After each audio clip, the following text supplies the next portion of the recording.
Hello అండి, welcome to my interest మన్ప kitchen. ఇవాళ మనము సూజీ రవ్వతో జావా చేసుకుందాము. అది రైనీ సీజన్ లో మనకు హెల్త్ సరిగా ఉండదు, జ్వరాలు అవన్నీ ఫీవర్స్ అన్ని వస్తుంటాయి కదా. అలాంటప్పుడు మనం ఈ రవ్వ జావా చేసుకున్నట్లయితే చాలా హెల్తీగా ఉంటుంది, చాలా టేస్ట్ కూడా ఉంటుంది. కడాయి పెట్టుకోవడంలో కొద్దిగా నెయ్యి వేస్తున్నాను. ఆ తర్వాత మనం తీసి పెట్టుకున్న సూజీ రవ్వని వేసుకోవాలి.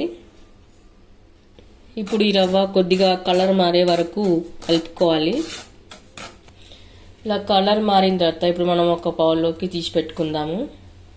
కప్లోకి తీసి పెట్టుకున్న తర్వాత నేను ఇప్పుడు ఇందులో కొద్దిగా పాలు వేస్తున్నాను. ఆ తర్వాత ఇప్పుడు 1 గ్లాస్ వరకు వాటర్ వేస్తున్నాను. ఇంకా హాఫ్ గ్లాస్ వాటర్ వేస్తున్నాను. ఇక్కడ నేను హాఫ్ గ్లాస్ మిల్క్ వేసాను, 1.5 గ్లాస్ వాటర్ వేసాను. ఇప్పుడు ఇది బాగా బాయిల్ అవ్వాలి. ఇలా మిల్క్ అంతా బాగా బాయిల్ అవ్వాలి.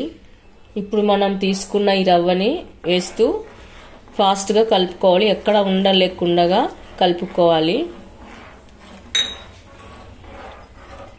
ఇప్పుడు మనం వేసిన రవ్వ బాగా ఉడికిపోయి ఇలా పైకి వెళ్ళాలి, పైకి తేలుతుంది. పైకి తేలే వరకు మనము బాగా ఉడికించుకోవాలి.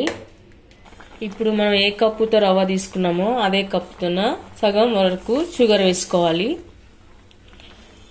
ఒకసారి బాగా కలుపుకొని పెట్టుకోవాలి. అలాగే ఇప్పుడు కొద్దిగా సాల్ట్ కూడా వేసుకుందాము.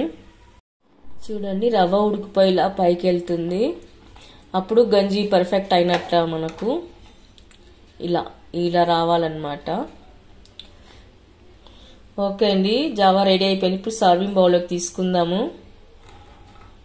ఓకే అండి, చూసారుగా ఈ సీజన్ లో వచ్చే జ్వరాలకి మనకి హెల్త్ సరిగా లేనప్పుడు, ఏం తినాలనిపించినప్పుడు ఈ జావా గనుక చేసుకొని తాగినట్లయితే హెల్త్ కి చాలా మంచిది, చాలా టేస్ట్ కూడా బాగుంటుంది. మీరు కూడా ఒకసారి ట్రై చేయండి. మీకు ఎలా కుదిరిందో కామెంట్స్ లో పెట్టండి, లైక్ చేయండి, షేర్ చేయండి. తప్పకుండా మన ఛానల్ ని సబ్స్క్రైబ్ చేయండి. Thank you for watching.